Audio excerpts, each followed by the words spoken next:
So I'm going to finish up with the core reviewer interface by talking about our related items pane. This is where you can actually put different relational groupings about the record. Right now I'm showing the family grouping.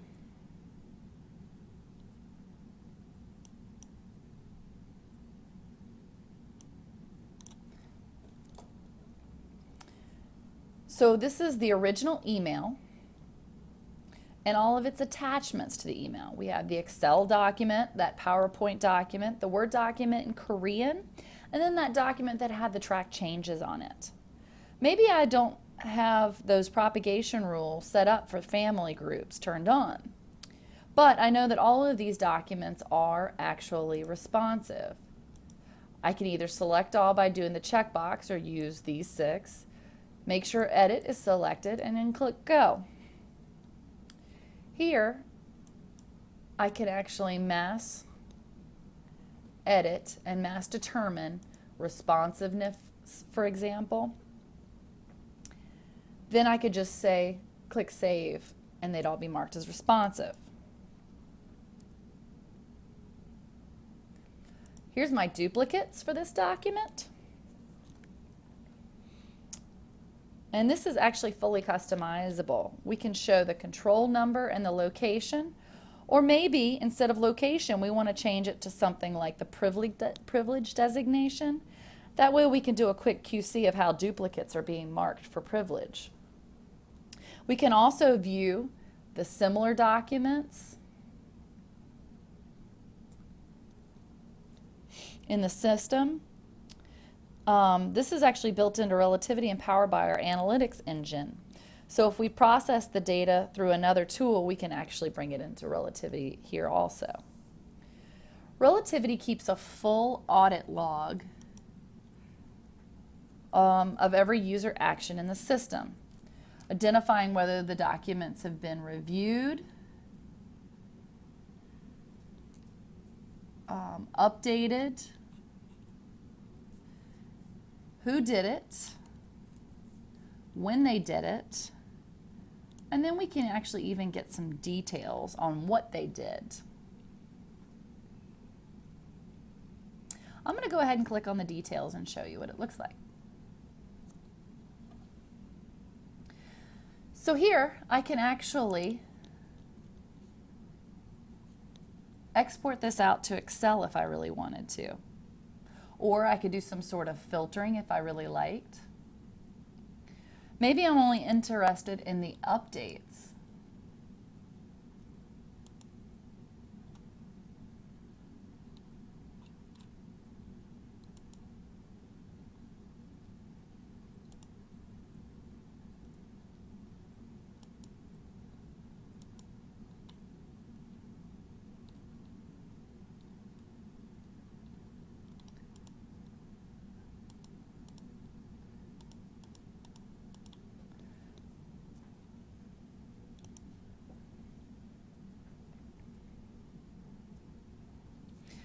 As a side note, all these things we audit can be reported on. So whether you want to see how far we are into the review based on the responsive designations or productivity reports to understand how many documents per hour or edits per hour our reviewers are making, all of this can be run in Relativity inside the application.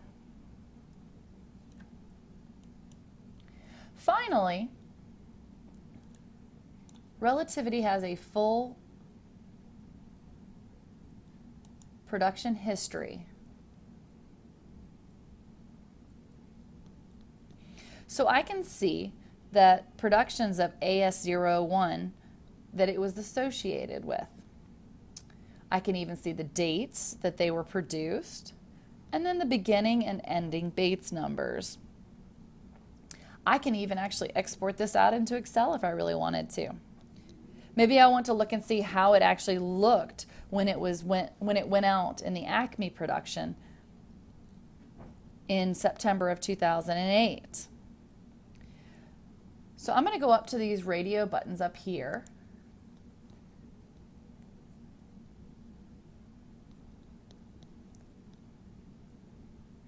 And I can see how the Acme production actually looked. In this case, we had confidential up here at the top right, and then it looks like we had a bunch of redactions on the page. Perhaps I'm curious what the record looked like during that Chicago production that was almost a year later in June of 2009. I can quickly flip over to that Chicago production from the drop-down.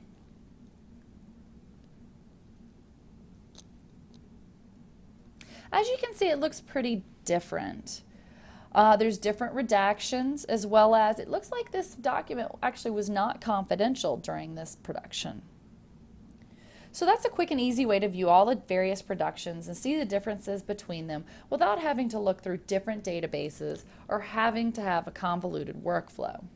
Do we have any questions about anything within our native file viewer and our production and TIFF image viewers?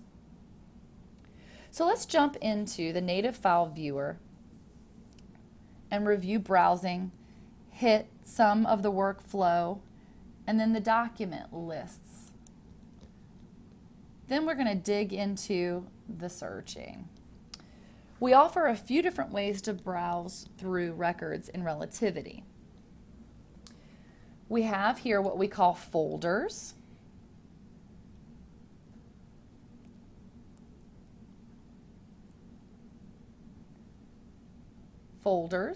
We have what we call a field tree, and we have advanced and saved searches. We can also browse through clusters, which is a part of the Relativity Analytics feature set. Here, I'm just going to go with the case folders, which you see here. These are a little different than what you may be used to in another application. It's not a metaphor for tagging and coding structure. Instead, it's actually the physical location of the records in the system.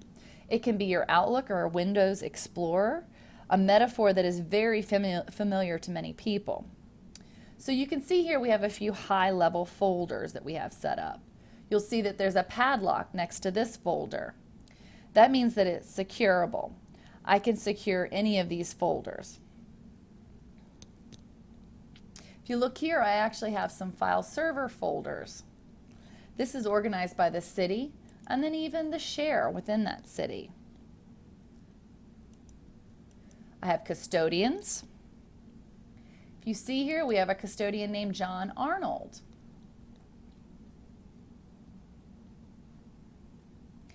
Perhaps we have some loose files that might have been lying around on his desk. That's where I would put them in this folder. Then perhaps maybe we had some emails from his email box and we want to preserve the original structure of that email box.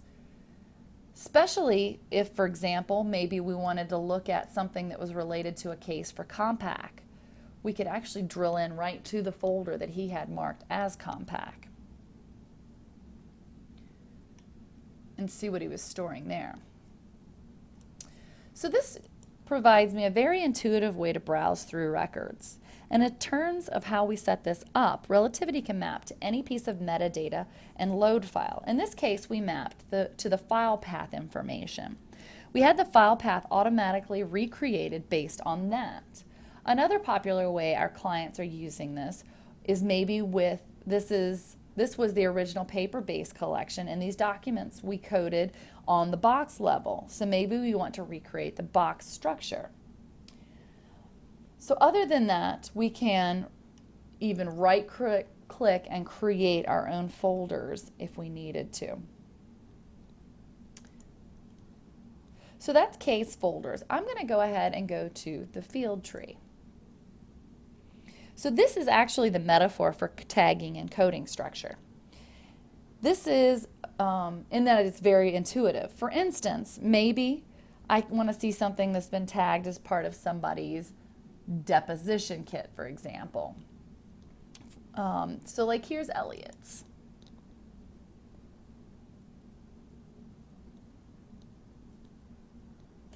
It looks like Elliot's only got 5 documents in his deposition kit. Or maybe I'd like to see the documents that are privileged thus far.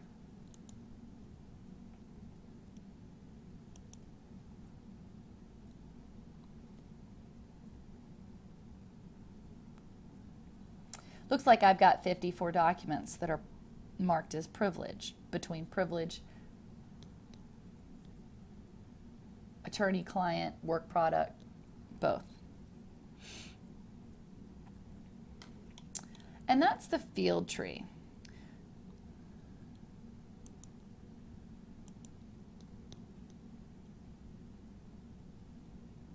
So I'm going to go ahead and hide the browser, give myself a little bit of full screen real estate as we talk about our workflow and touch on some reporting. So we're going to look over these about 74,000 records in this database. This is the Enron database. While 74,000 documents certainly is a healthy sized database, the largest case in relativity has over 93 million records, with hundreds of users in on that single database while they're tiffing, redacting, tweaking layouts or workflows, and doing all sorts of searching. It's still a very responsive system. This dropdown actually controls the views in relativity. Views are canned queries that control workflow and a bit of reporting in general. But three things specifically.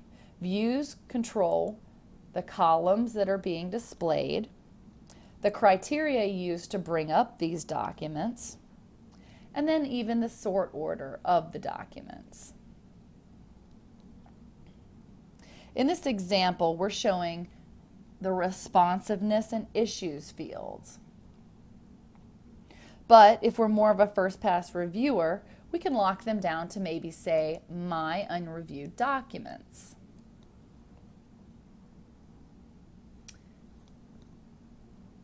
So you'll see here that the only thing they have is the responsiveness field.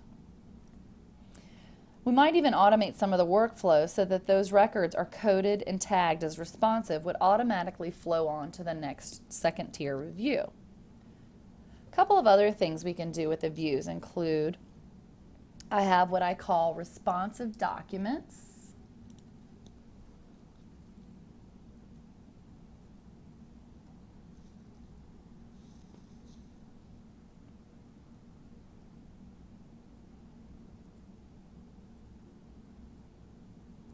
It looks like I have a little, almost 4,000 documents in the system right now.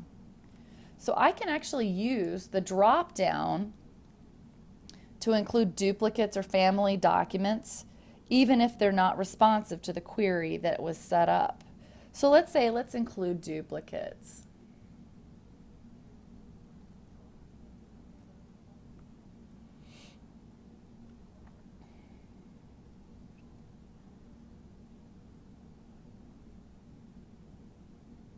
So if you look, it jumped to about 5,200 documents. So maybe we want to normalize these documents. And I'm going to click on this responsiveness field.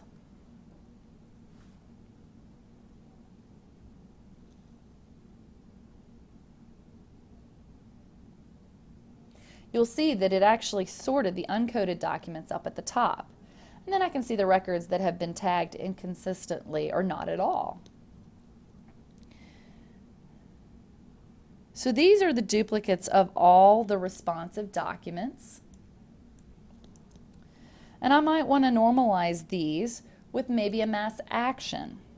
Maybe these records I want to create mass TIFF images for. Or maybe I just want to print them locally. We can print them with or without the redaction. We can also do some tallying and summing and averaging field of dates or export them. Each one of these is individually securable, so we can grant rights to one, none, all, or any combination that makes sense to the reviewers. In our case, we just want to go ahead and edit these. I can come in and tag these since they are all duplicates of a responsive document.